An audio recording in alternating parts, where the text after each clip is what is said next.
In today's free tutorial, I'm going to show you how you can filter comments on TikTok app, Windows, Mac, Android, iPhone, Steve Jobs phone, iOS, you name it. Let's get right into it. If you want to learn how I create content online and save hundreds of hours per year, click the link down below, scan the QR code, and enjoy the tutorial.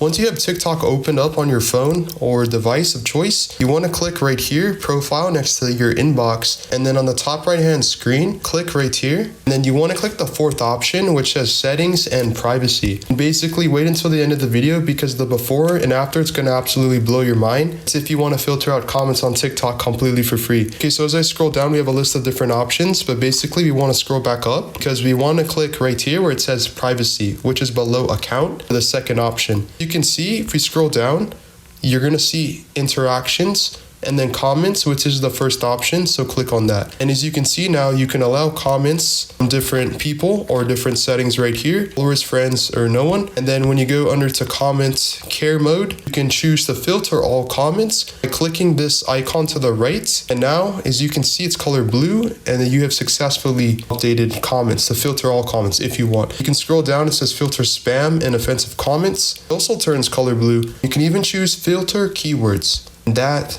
turns color blue. Now, as you can see, the last but not least, comment management, review filtered comments. You can click on that. There's no filter comments, but you kind of get the point. Share the video if you found value. Subscribe to the channel for more free tutorials and have a great rest of your day. Again, if you want to learn how you can save hundreds of hours and money online per year creating content, click the link down below, scan the QR code, and thanks for watching this tutorial.